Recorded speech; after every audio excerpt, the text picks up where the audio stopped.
রান্না হয়েছে, খেতে দাও।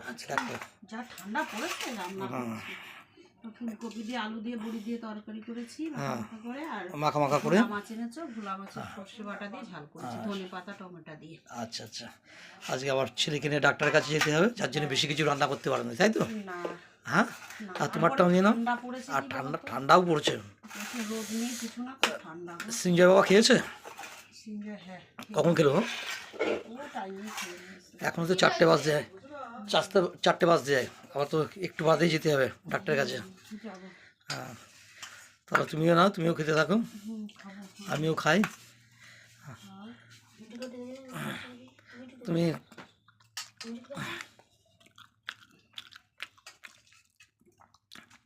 এই ওয়েদার মনে হয় এখন 3-4 দিন থাকবে, তা না?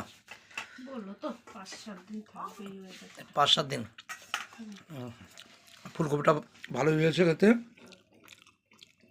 দারুণ হয়েছে।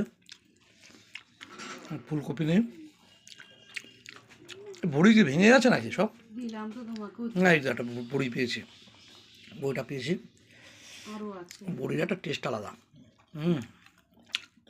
দারুণ। শীতকালের দিনে বড়ি যাতে দেবে তাতেই খেতে ভালো লাগবে, তাই না? তোমারটাও নিয়ে নাও। হ্যাঁ, আমার হয়ে গেছে, আর কিছু লাগবে না, তুমি নাও।